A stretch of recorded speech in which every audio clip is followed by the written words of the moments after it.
కన్యా రాశి 2026. మిత్రులారా, మీకు నా వీడియోస్ నచ్చితే కనుక లైక్, షేర్, సబ్స్క్రైబ్ తప్పకుండా చేయండి. బెల్ ఐకాన్ తప్పకుండా ప్రెస్ చేయండి. చీటింగ్ అయ్యే అవకాశం ఉంది. సో మీరు చాలా ఎక్కువగా కేర్ఫుల్గా ఉండాలి ఈ మంత్లో. అదే కాకుండా కొంత బ్లాకేజ్ కూడా మీరు ఓన్గా క్రియేట్ చేస్తున్నారు. ఆ క్రియేషన్ నుంచి బయటికి రావాలి. యూనివర్స్ మీ తోడే ఎప్పుడూ ఉంటుంది, కానీ అది మనం అర్థం చేసుకోవడంలో ఉంది. అంటే మనం ఎంత పాజిటివ్గా ఉంటే అంత మంచిది. సాక్రిఫైస్ కార్డ్ కూడా వచ్చింది. కొంత సాక్రిఫైస్ చేయాల్సి వస్తుంది ఫ్యామిలీ గురించి. విజ్డమ్, ఈ కార్డ్ అనేది technology, education or management or administration, వీటన్నిటికీ సంబంధించిన కార్డ్ ఇది. అంటే మీరు అడ్మినిస్ట్రేషన్ జాబ్లో ఉంటే కనుక, లేక టెక్నాలజీ జాబ్లో ఉంటే కనుక మీరు కంపల్సరీగా బాగా ఆలోచించి నిర్ణయాలు తీసుకోవాల్సిన సమయం అని బాగా చెప్తుంది. ఈ కార్డ్స్ మాత్రం చాలా బలంగా చెప్తున్నాయి.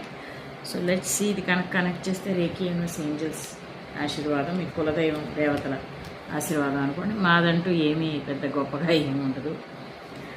జస్టిస్ అనేది యూనివర్స్ మీకు చెప్తుంది. పార్ట్నర్షిప్లో ఏదైనా బిజినెస్ చేస్తుంటే ట్రస్ట్ యువర్ పార్ట్నర్స్.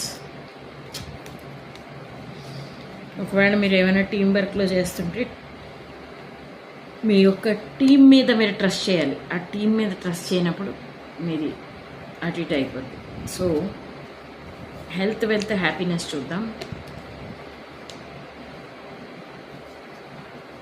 హెల్త్ అనేది ఒక చిన్న మిస్టరీ లాగా ఉంటుంది. ఎక్కువగా మీరు హ్యాండిల్ చేయలేకపోతున్నారు. లవ్ రిలేషన్షిప్లో ఉన్న వాళ్ళకి రిలేషన్షిప్ని ముందు స్ట్రాంగ్ చేసుకొని ఏదో కమిట్మెంట్ తీసుకోవాల్సిందే ఈసారి. నెక్స్ట్, ఫైనాన్షియల్ గ్రోత్ అనేది ఈ సంవత్సరం కన్యా రాశికి బాగానే ఉంది. అంటే లాస్ట్ ఇయర్ కంటే ఈ ఇయర్ చాలా బాగుందని చెప్పాను నేను. ఛాలెంజెస్ అయితే చాలా ఉన్నాయి.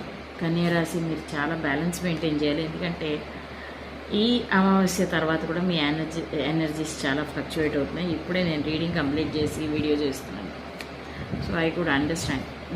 ఫ్యామిలీ కోసమే ఎక్కువ పాటు పడతారు, కానీ ఆఫీస్ విషయాల్లో చాలా మీరు స్ట్రక్ అయి ఉన్నారు. స్ట్రక్ ఎనర్జీలో కనబడుతున్నారు. So please come out of that. Start manifesting. రోజు మీరు మేనిఫెస్టేషన్ చేస్తే మీ లైఫ్లో అచీవ్ చేయాల్సినవన్నీ చేయగలరు. కన్యా రాశికి ఆ కెపాసిటీ ఉంది. బట్ ఒకటే ఏంటంటే లెట్ గో చేయాలి. కొన్ని పాయింట్స్ని లెట్ గో చేయాలి. మీరు అలా పట్టుకొని ఉంటే చాలా కష్టం. సమస్యలకి సమాధానం అయితే రాదు. పాత విషయాలు అంత గట్టిగా మైండ్లో పెట్టుకోవద్దు. Please communicate clearly. ఎంత కమ్యూనికేట్ చేయాలనుకుంటారు అంత క్లియర్గా కమ్యూనికేట్ చేయండి. విదిన్